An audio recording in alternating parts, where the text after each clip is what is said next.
Freedom smells like jet fuel and clean air. I remember that. Remember breathing real air for the first time in 5 years, 7 months, and 12 days.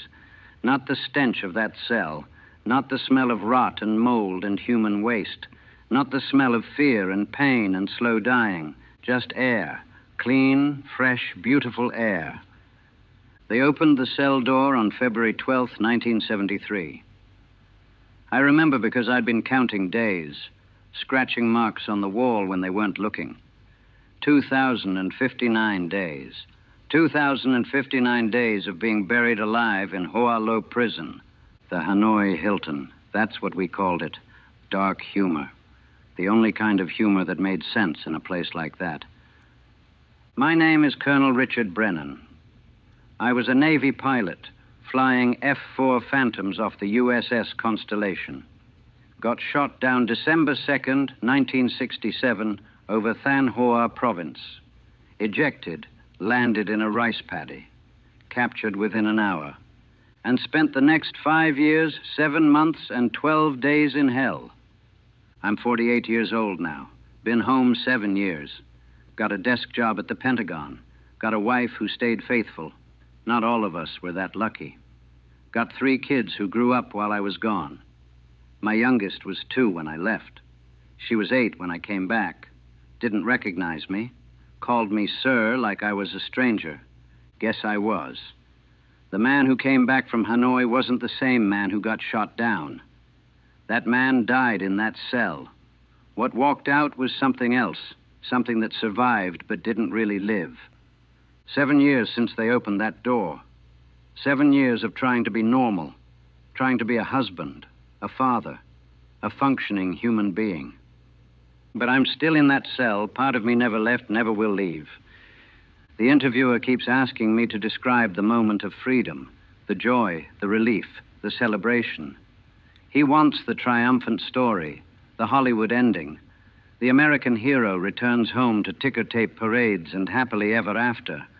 But it wasn't like that. Freedom wasn't triumphant. It was terrifying. It was confusing. It was walking out of darkness into light so bright it burned your eyes, and you wanted to go back to the darkness because at least you understood the darkness. At least the darkness made sense. They tortured me. I can say that now. Took 7 years to say it out loud. 7 years of debriefs and therapy and learning that it's okay to admit what happened, that it doesn't make you weak, that you don't have to protect the enemy's reputation.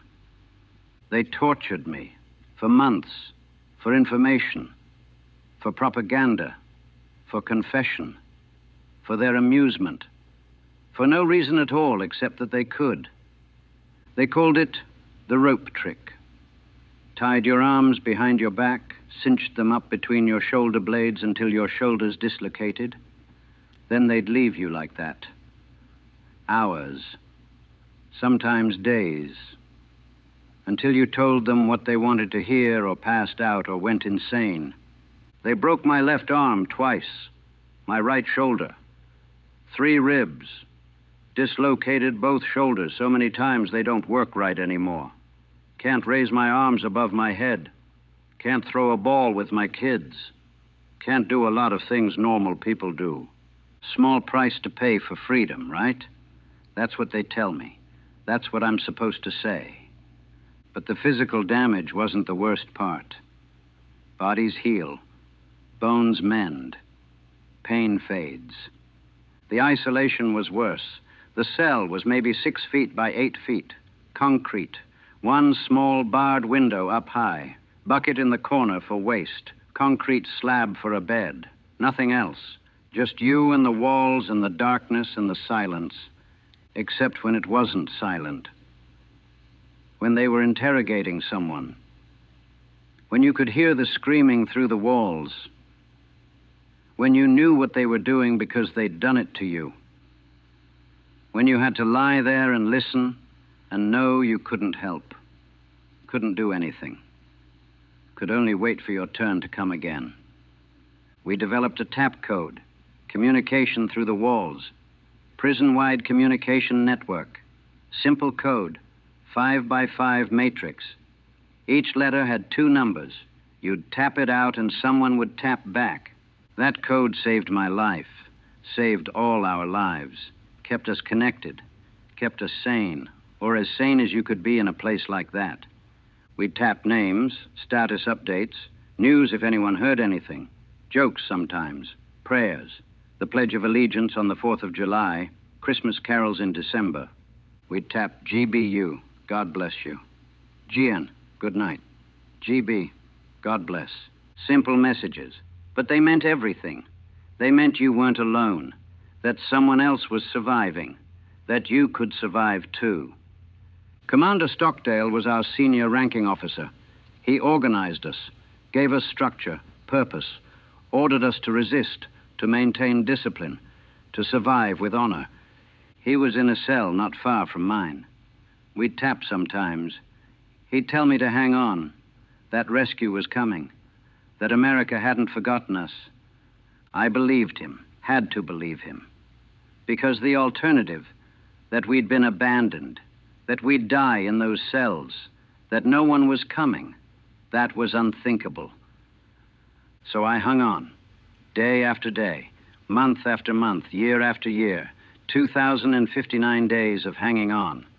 And then one morning in February 1973, they opened the door. You learn to identify sounds when you're locked in a cell. Learn to read them, interpret them, understand what they mean. Footsteps in the corridor. Are they coming for you? Are they bringing food? Are they bringing pain? You listen to the rhythm, the speed, the number of people, and you know. Fast footsteps, multiple guards, someone's being taken for interrogation. Slow footsteps, single guard, food delivery. If you're lucky, running footsteps, something's happening. Bombing raid, maybe. Alert, panic. You learn these things. You have to. Your survival depends on reading the signs, understanding the patterns. February 12th, 1973, started like any other day. The wake-up sound, a gong or bell, I can't remember which anymore, the morning waste bucket collection, the thin rice soup they called breakfast, the beginning of another endless day of nothing. But then the footsteps started, different this time, many of them, urgent but not violent, and voices, talking, almost excited. We started tapping. What's happening? Anyone know? Something's different. No one knew, but we all felt it. Something had changed. Then my cell door opened. A guard stood there. Not one of the bad ones. We knew which guards were which. This one was neutral, did his job, didn't go out of his way to hurt you. Get your things, he said in Vietnamese. One of the guards who spoke some English translated. You go? Go? Go where? We'd heard this before. Sometimes they'd move you to a different cell, different prison. Sometimes it was a trick. They'd say you were going home, then laugh when you believed them. Where? I asked. My voice was rough. Hadn't spoken much in months. The tap code was safer than talking. Home, he said. War is over. You go home. I didn't believe him. Couldn't believe him. Wouldn't let myself believe him. They marched us out, me and maybe 30 other POWs from my section. Some I recognized, some I'd only known through the tap code, hearing their taps but never seeing their faces. We looked like corpses, skeletal, dirty, beards down to our chests, uniforms, those of us who still had them, hanging off our frames like rags. Some guys could barely walk, injuries, malnutrition, years of abuse, but we walked, held our heads up, military bearing. That's what Stockdale ordered. That's what we did. Showed them we hadn't broken. Showed them we were still American military officers. Still had our dignity. They put us on buses, drove us through Hanoi. The city was normal. People going about their lives, markets, traffic, children. just a normal city going about its normal day. And we were ghosts being driven through it. Ghosts who'd been buried under the city for years.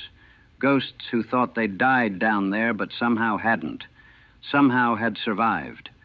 The bus pulled into an airfield, and there they were, American aircraft, C-141 Starlifters, with American markings, American flags, American crews. That's when I started believing, started letting myself hope, started thinking that maybe this was real. Maybe we were going home. They lined us up, took our names, checked us off lists, verified identities. Some guys had been there so long the military thought they were dead, had to prove who they were. Then they walked us to the aircraft, one by one, up the ramp, into the plane. I was shaking, actually shaking. 5 years, 7 months, and 12 days of keeping it together, staying strong, not breaking. And now, at the moment of freedom, I was shaking like a leaf. I stepped onto that aircraft. American crew members were there, clean uniforms, smiling. Some were crying. "Welcome home, Colonel," one of them said. "Welcome home." And that's when I broke. That's when the tears came. That's when everything I'd been holding back for 2,059 days finally came out. The plane didn't feel real. Nothing felt real. Clean seats, air conditioning, American voices, American faces, American food. They gave us food, real food, though our stomachs couldn't handle much after years of starvation rations. I sat in that seat, and I couldn't process it, couldn't understand that I was leaving, that the door had actually opened, that I was free. Some guys were celebrating, laughing, crying, hugging each other, finally able to see the faces that went with the tap codes, finally able to speak out loud. Others were silent, staring, shell-shocked, too overwhelmed to react, or too afraid to believe it until we were actually out of Vietnamese airspace. I was somewhere in between. Part of me wanted to celebrate. Part of me was afraid. Afraid this was a dream. Afraid I'd wake up back in that cell. Afraid that freedom was just another torture. Show you the possibility, then take it away. The plane taxied, started rolling faster, faster. And then we lifted off, left the ground, left Vietnam. Someone started singing "God Bless America." Others joined in. Rough voices, voices that hadn't sung in years, voices cracking with emotion, but singing anyway, loud and proud and free. I tried to sing along. Couldn't. My throat was too tight. Too many emotions. Too much everything. I just sat there with tears running down my face, listening to my brothers sing, feeling the plane carry us away from hell. They told us we were flying to the Philippines, to Clark Air Base, that we'd be processed there. Medical checks, debriefs, phone calls home. Then eventually back to the States. Home. The word didn't mean anything anymore. Home was an abstract concept, a place I remembered but couldn't quite believe in, like heaven. Something people talked about but you weren't sure really existed. The flight took hours. I dozed, slept, had nightmares. Woke up in a panic thinking I was back in the cell. Then remembered. Looked around, saw the plane, saw the other POWs. Remembered I was free. The cycle repeated. Sleep, nightmare, panic. Remember, relief, over and over. That's what freedom felt like. Not joy, not triumph, just confusion and fear and disbelief and a desperate hope that it was real. We landed at Clark. The plane doors opened. Fresh air rushed in, hot, humid Philippine air, but it smelled clean, smelled like freedom. They had a ceremony. Welcome home. Speeches. Flag national anthem. The works. We stood there in our rags, skeletal and broken, while they welcomed us home like heroes. Like we'd accomplished something. Like we'd won. But we hadn't won. We'd just survived. Survived when we probably shouldn't have. Survived when part of us wished we hadn't.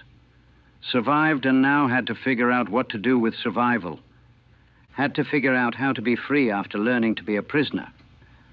Had to figure out how to live after learning to just not die. They're interviewing me in 1980. 7 years since that door opened, 7 years since that flight, 7 years of freedom.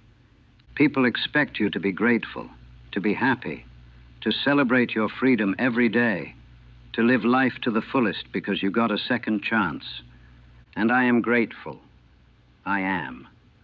I'm grateful I survived when others didn't.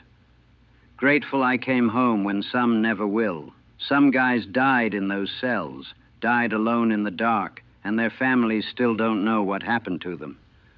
But gratitude doesn't mean I'm okay, doesn't mean I'm fixed, doesn't mean I'm the same person I was before. I can't sleep without a light on. Can't be in small spaces, elevators, closets, crowded rooms. Can't handle loud noises. Can't handle being told what to do. Can't handle authority.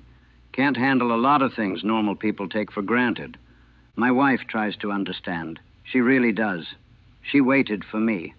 Raised our kids alone. Kept the faith. She's a saint. But she doesn't understand what happened over there. Can't understand. I don't talk about it.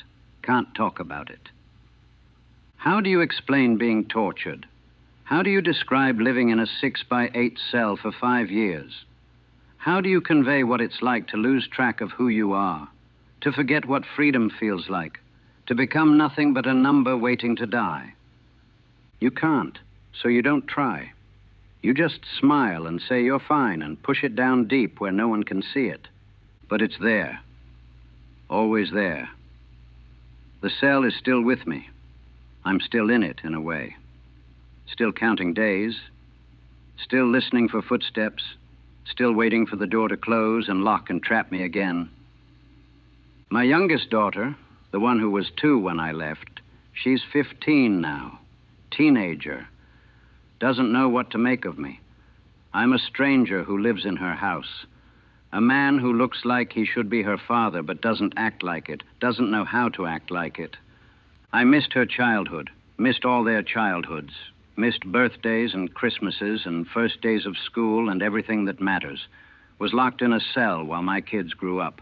And now I'm back, but I don't know them and they don't know me, and we're all just pretending to be a normal family. But we're not normal. We'll never be normal. The war took that. The cell took that. 5 years, 7 months, and 12 days took that. The Pentagon gave me a desk job, something appropriate for a returning POW, something that looks good, something that acknowledges my sacrifice without putting me anywhere important. I shuffle papers, attend meetings, wear my uniform, play the part of a functioning officer, but inside I'm still in that cell, still scratching marks on the wall, still counting days, still tapping messages through the walls to people who aren't there. Still waiting for someone to tell me I can go home, even though I'm already home, even though I've been home for 7 years. The interviewer asks me about the moment I stepped off the plane in America, the homecoming, the reunion, the joy of freedom. There was a crowd at Travis Air Force Base in California, crowds and cameras and banners that said, "Welcome home," and people cheering. My wife was there, my kids, my parents, all of them there to welcome home the hero. I walked off that plane, and I didn't recognize any of them. My wife had aged 5 years. My kids were strangers. Even my parents looked different. Or maybe I was different. Maybe I was the one who'd changed so much I couldn't see them clearly anymore. My wife hugged me. I stood there like a mannequin. Couldn't hug back. Couldn't feel anything except numb. Couldn't process that this was real, that I was actually home, that the nightmare was over. Except it wasn't over. It's never over. The cell came home with me, lives in my head, in my chest, in every moment when I start to relax and then remember what happened, what they did, what I survived. Some POWs handled it better than me, got therapy, talked about it, processed it, moved on, or at least moved forward. I can't. Can't talk about it, can't relive it, can't acknowledge what happened because acknowledging it makes it real, and I need it to not be real. Need it to be something that happened to someone else. Some other Richard Brennan who died in that cell. But it was me, is me, will always be me. The interviewer asks if I'm proud, if I feel like I served my country honorably, if I'd do it again. Proud? I don't know. I survived, resisted as long as I could. Eventually broke. Everyone breaks, given enough time and enough pain. Said things I didn't mean, signed things I didn't believe. Did what I had to do to survive another day. Was that honorable? Or was it just survival? Just an animal instinct to keep breathing no matter the cost? I don't know. Can't know. Can only live with the choices I made and the person those choices turned me into. Would I do it again? Number? God, no. But I didn't have a choice the first time. Got shot down, got captured, got put in a cell. No choice in any of it. Just consequences.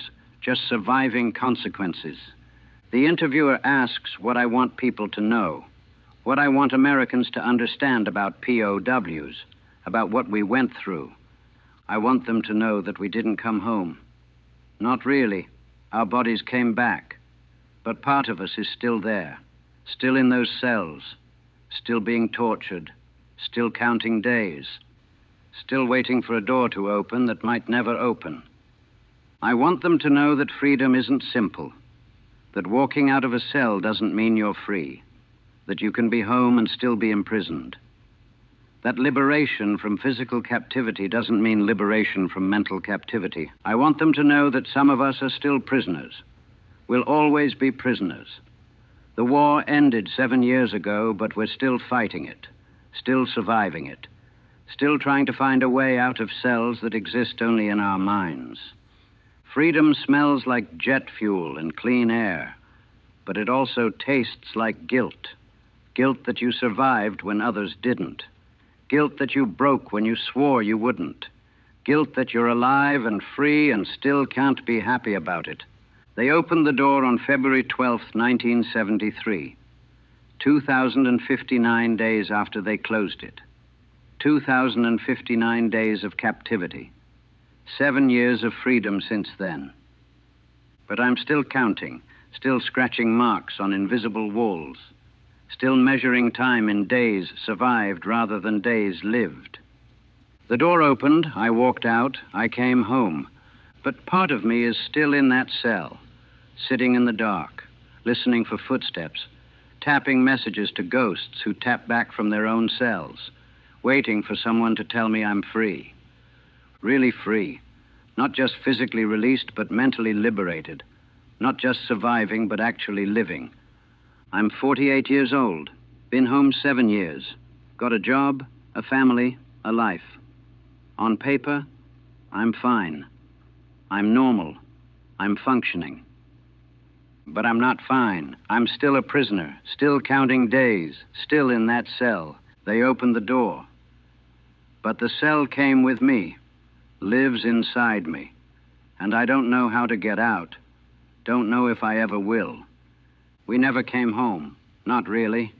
Some of us are buried in Vietnam, bodies never recovered. The rest of us came back but left pieces of ourselves in those cells, left our minds, our souls, our ability to be fully human. We survived. That's what they tell us. You survived. You made it. You're alive.